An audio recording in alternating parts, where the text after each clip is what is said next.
네, 오늘 제주에도 강풍주의보가 내려지며 강한 바람이 몰아쳤는데요. 전국적인 강풍에 항공기 결항과 지연이 잇따랐고 페인 현상으로 제주시 낮 최고 기온은 평년보다 7도 이상 높았습니다. 이따금 기자가 보도합니다. 착륙하는 항공기가 강풍에 휘청이며 아슬아슬하게 활주로에 내려앉습니다. 제주공항에 오후 내내 강풍과 급변풍 특보가 발효됐고 초속 24m의 순간 최대 풍속이 관측됐습니다. 강원 지역 강풍까지 더해져 항공기 7편이 결항됐고 6편이 1차 착륙에 실패해 선회하기도 했습니다.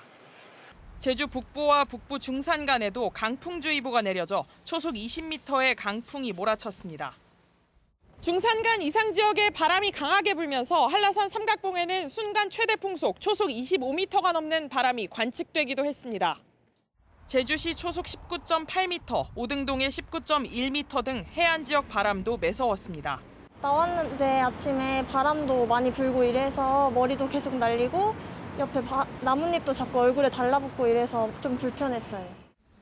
우리나라를 사이에 두고 형성된 북쪽 저기압과 남해상의 고기압 거리가 가까워져 기압 차이로 강풍이 불었습니다. 북서쪽에서 다가오는 기압골 전면에서 남서풍이 15m 이상의 강하게 불어 제주도 북부 중산간 이상으로 강풍특보가 발효되었습니다. 남서풍이 한라산을 넘으면서 발생하는 페인 현상까지 나타나 제주시 낮 최고 기온은 평년보다 7도 이상 올라 올 들어 가장 높은 25.2도를 기록했습니다. 기상청은 밤부터 북서쪽에서 찬 공기가 유입되면서 내일은 기온이 5도 이상 떨어지고 일교차가 크겠다고 예보했습니다. MBC 뉴스 이따금입니다. 오늘 오전 8시 45분쯤 제주공항을 출발해 부산 김해공항으로 가려던 대한항공 여객기가 부품 이상으로 이륙을 중단하고 회항했습니다. 대한항공 측은 항공기 이륙 직전 수평 꼬리날개 부품에 이상이 확인되면서 기장이 운항이 어렵다고 판단해 회항했고 승객 150명은 대체 항공편으로 3시간여 뒤인 낮 12시쯤 제주를 떠났다고 밝혔습니다. 정부가 제주 제2공항 건설의 추진 절차를 재개했지만 제2공항 대신 제주공항을 확충하자는 주장이 여전히 나오고 있는 상황인데요. 오영훈 제주도지사가 일단 제주공항 확충은 어렵다고 밝혔지만 제2공항이 필요하냐는 질문에도 명확한 답변은 하지 않았습니다. 올해 첫 제주도의회 도정 질문을 조인호 기자가 정리했습니다.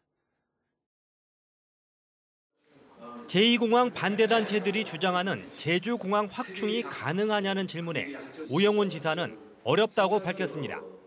시설 확충은 현 공항에서는 쉽지 않겠다는 생각을 말씀드린 바가 있고 관계 전문가들을 만나면서 활주로 하나를 더 추가하는 것은 동서활주로 방향이기 때문에 상당히 어렵다라는 얘기를 많이 들었습니다.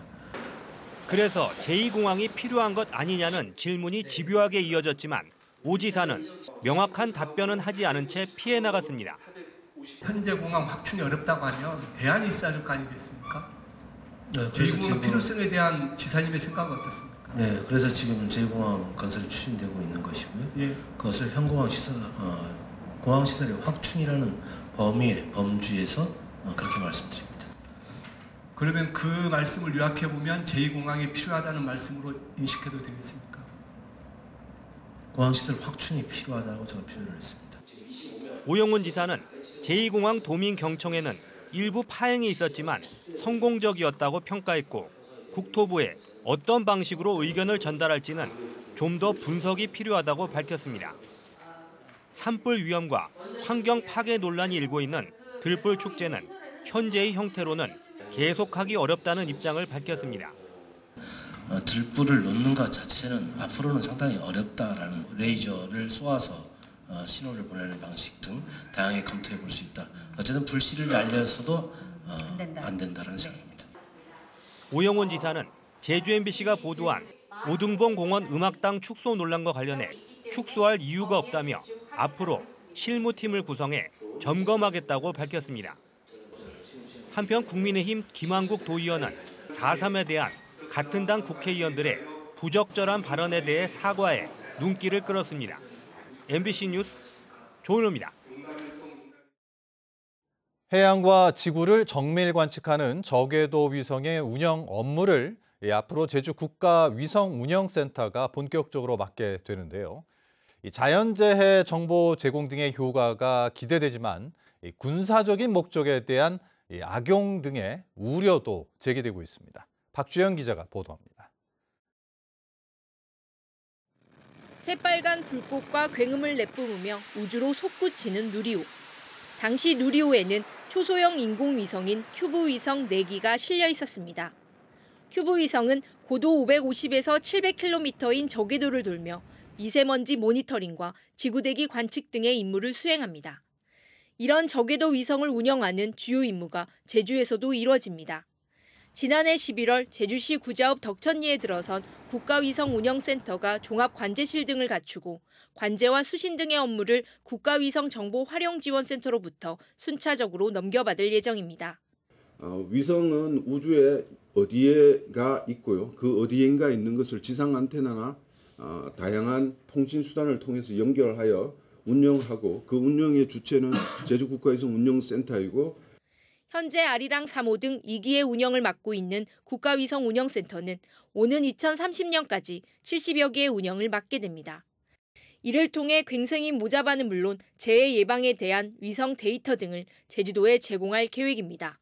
괭생이 모자반이라든지 어떠한 환경오염이 일어나면 위성으로 그걸 관측해서 공공행정 서비스를 한다든지 홍수 대비 시설들이 있지 않습니까? 그런 데의 현황을 위성정보로 파악해서 긍정적인 효과가 기대되는 반면 군사적인 목적에 대한 악용 우려 등 비판도 제기되고 있습니다.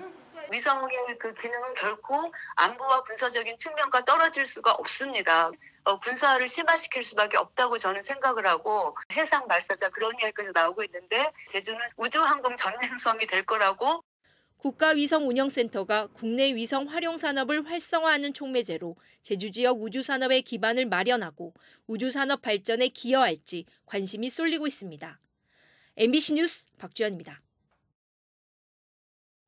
비자림로 확포장 공사를 두고 벌어진 시민사회단체와 제주도 간 행정소송에서 법원이 제주도에 손을 들어줬습니다. 제주지방법원 제1행정부는 시민사회단체 등 11명이 제기한 도로구역 결정 무효 확인 소송에서 원고 자격이 없다는 각하와 소송을 받아들이지 않는다는 기각을 선고했습니다. 시민사회단체는 지난 2021년 12월 공사 사업계획 과정에 위법 행위가 있다며 무효 소송을 제기했습니다. 보행자 안전을 위해 비좁은 도로의 차량 속도를 시속 20km로 제한하는 보행자 우선 도로가 도입됩니다. 제주시는 이 같은 내용을 담은 일방통행로 설치 기준을 개정해 폭 6m 아래의 이면 도로를 보행자 우선 도로로 지정하고 제한 속도 시속 20km를 위반하면 범칙금을 부과하도록 했습니다.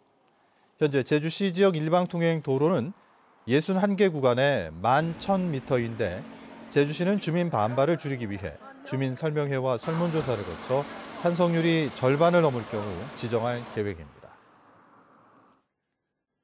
가스 발전이 확대되면 재생에너지 출력 제어가 더 심해질 것으로 분석됐습니다.